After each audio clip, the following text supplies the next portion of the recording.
వచ్చి కూర్చున్నట్లయితే మరి మన కోసం ఇక్కడ అడ్డుతున్నాం.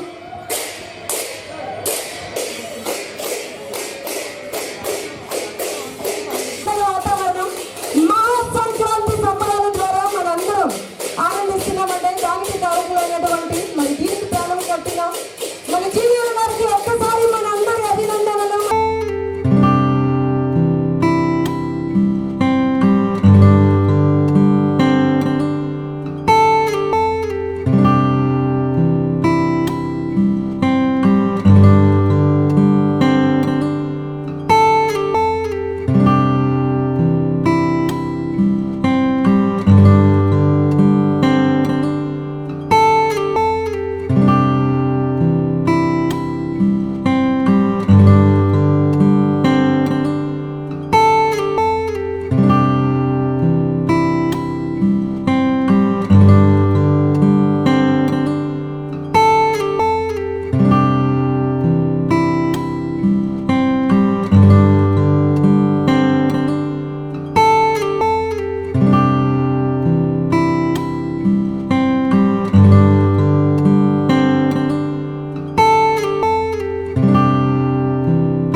శుభ సాయంత్రం అందరికీ నమస్కారం అండి.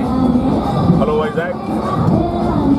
నేను నటుడిగా కన్నా ఈ ఉత్తరాంధ్ర బిడ్డగా ఈరోజు ఈ సంక్రాంతి సంబరాలకి రావడం జరిగింది.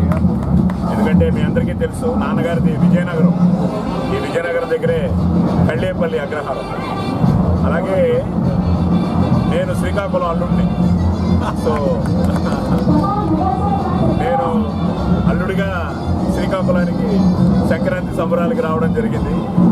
ఈరోజు మిత్రులు, సోదర సమానులు, గౌరవనీయులు శ్రీ జీవీఎల్ గారు, ఇలాగే ఆయన గురించి కొట్టే వికీపీడియాలో చూస్తున్నప్పుడు నా పేరులో కూడా వెంకట నరసింహ ఉంది, ఆయన పేరులోనూ వెంకట నరసింహ ఉంది.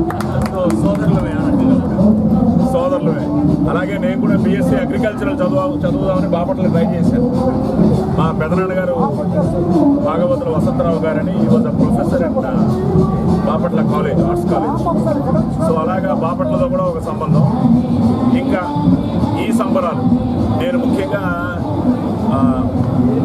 ఎప్పుడు చెప్తూ ఉంటాను, మనం ఆధునికత కావాలి కానీ మన నాగరికతను మర్చిపోకూడదు అని. సో ఈరోజు మన నాగరికతను మర్చిపోకుండా, ఎందుకంటే మన భూమి, జన్మభూమి, మాతృభూమి, అలాంటి ఈ ఉత్తరాంధ్రలో ఈరోజు జీవీఎల్ గారు ఆ సంకల్పం, నిజంగా రామకోటయ్య గారు వీళ్ళందరూ ఆ టీం, జీవీఎల్ టీం అనగానే మొదట నాకు ఎయిర్పోర్ట్ నుంచి బయలుదేరిన నాకు వైజాగ్ అంతా ఈ హడావుడే కనిపిస్తూ ఉండేది సంక్రాంతి సంబరాలు. ఎందుకంటే చాలా నెక్స్ట్ జనరేషన్కి చాలా మంచి మెసేజ్ కూడా ఇది. ఎందుకంటే సంక్రాంతి మన అచ్చ తెలుగు పండగ, మీ అందరికీ తెలిసిందే మొదటి పండగ. సో ముఖ్యంగా పిల్లలు మన సంస్కృతిని, మన సాంప్రదాయాల్ని, మన ఆచారాల్ని, మనకున్న అద్భుతమైన కళల్ని, వీటన్నిటినీ మర్చిపోకుండా దీన్ని నెక్స్ట్ జనరేషన్కి ఇవ్వాల్సిన బాధ్యత మనందరిది. సో అలాంటి ఆ బాధ్యతను తను ఈరోజు ఒక బ్రహ్మాండమైన టీంతో, మీ అందరి సహకారంతో, వైజాగ్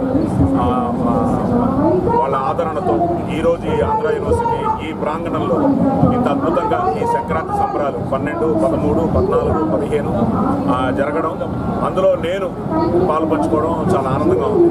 ఎందుకంటే అందరికీ రేపు భోగి, ఎల్లుండి సంక్రాంతి, తర్వాత కనుమ, ఇవన్నీ ఎంత ఇంపార్టెంటో ఫ్యామిలీతో ఉండడం కూడా అంతే ఇంపార్టెంట్.